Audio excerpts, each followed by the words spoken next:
a prayer that's way more than just a prayer. A mysterious dragon too big for this world. House of the Dragon is heating up. Here's what you may have missed in Episode 2. Episode 2 begins with some gnarly images of sea life cleaning the flesh off the bodies of sailors who appear to have washed ashore. In the next scene, a furious Corlys Velaryon bursts into a small council meeting and says something must be done about the Stepstones, the Free Cities, and the Crab Feeder. 4 ships have now been lost. The last one was flying my banner. Otto Hightower's solution is to pay off the families of the victims and refund Corlys for his losses. But the Sea Snake doesn't think this course of action goes far enough. In the premiere, Corlys speaks of the Triarchy and someone named Craghas Drear. In Episode 2, when Corlys asks Daemon if he's heard about the trouble in the Stepstones in an attempt to recruit him into the war he wants, Daemon replies that he has heard something about some Myrish prince. Craghas, the Crab Feeder, and this prince are one and the same, and the Triarchy is the Free Cities of Lys, Myr, and Tyrosh. The Crab Feeder came by his nickname honestly. Feeding sailors to the crabs might seem like a metaphor for sea warfare, but Craghas literally feeds his victims to his namesakes by fixing their bodies to stakes at low tide and letting the crabs do their thing. The source material, George R.R. Martin's Fire and Blood, leaves more to the imagination and simply explains that the name was related to the inventive punishments he inflicted upon his enemies. History buff King Viserys is building, or at least commissioning, an elaborate model of Valyria, the home of the Targaryens and the other now extinct dragon-riding families. A city of 1,000 years, and all that men had learned. The doom consumed it all alike, and neither of them turned. During one of their visits in Episode 2, he explains his project to the young lady who's obviously been sent to seduce him, Alicent Hightower, the daughter of the Hand of the King. Viserys waxes poetic about how Valyria was built into a volcano, like Dragonstone, so its people could be close to the source of their magic and power. He tells of blood mages and a civilization that was 1,000 dragons strong. Do you believe that Westeros can be another Valyria, Your Grace? The king answers that it depends on whether she means Valyria at its peak or at its fall, referring to the doom of Valyria. Though Martin has not yet written a definitive account of exactly what happened, Valyria suffered some apocalyptic event about a dozen years after the Targaryens fled, thanks to the prophetic vision of Daenys Targaryen. Some characters speak of the doom as if it was an unavoidable natural disaster, but the strong implication is that the Valyrians brought collapse upon themselves with their lust for magic and power. Viserys considers his own kingdom with 10 dragons already falling into disrepair after 100 years. The glory of old Valyria will never be seen again. Maybe not the glory, but perhaps the hubris and ruin.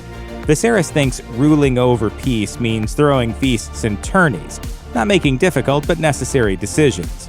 Meanwhile, the 7 hells are about to break loose.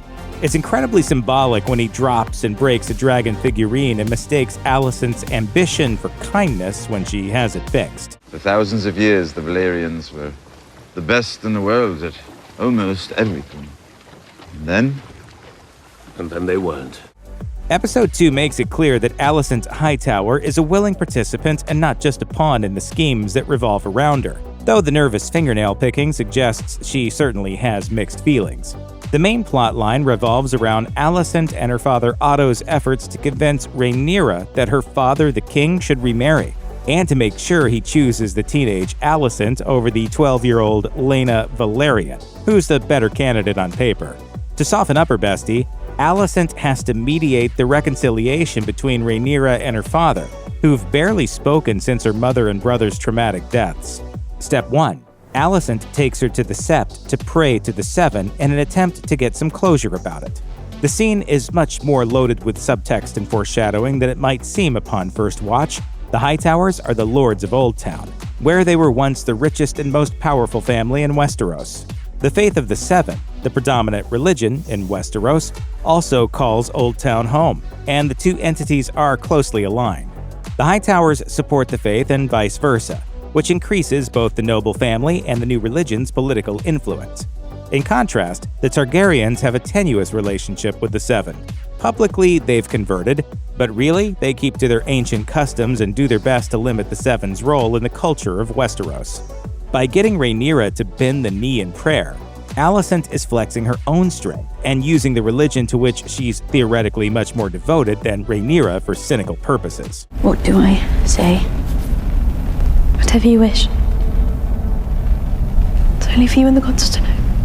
Showrunners have promised that we'll see at least 17 dragons throughout the run of House of the Dragon, including at least 9 in the first season. So far, we've gotten glimpses of Rhaenyra's elegant mount, Syrax, and Daemon's fierce red steed, Caraxes, also known as the Bloodworm. We've also heard about Balerion, the Black Dread, whose skull now rests in the cellars of the Red Keep, and Dreamfire, whose egg was chosen for Rhaenyra's brother, then stolen by Daemon. On his walk with Laena Velaryon, the tween princess asks the king what it was like to ride Balerion. Some backstory. Viserys was the last of the Targaryen kings to ride the Black Dread, and he never bonded with or rode another dragon afterwards.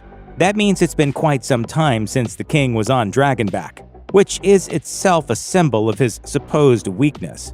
Then, Laena inquires about Vhagar, who she says was too big for the dragon pit. Viserys retorts that she was perhaps too big for this world. Vhagar was a female dragon, almost as large as Balerion, who was ridden by one of King Aegon's sister wives, Visenya. Long story short, Vhagar, the biggest dragon in the world, is still out there, and no one knows for sure where she's nesting. This conversation isn't just scene filler. Vhagar is basically Chekhov's dragon, sure to show up at some critical moment in the future. After King Viserys slices his finger on the Iron Throne in Episode 1, we see in Episode 2 that what started out as a small cut has rotted into a serious health situation. Though it occurs at a different point in the narrative, in Fire and Blood, Viserys cuts his digit so badly that it needs to be amputated. The incident scars him, physically and mentally, so much so that, in the book, King Viserys never sits on the Iron Throne again. In House of the Dragon, the Maesters recommend maggots to eat away at the gangrene.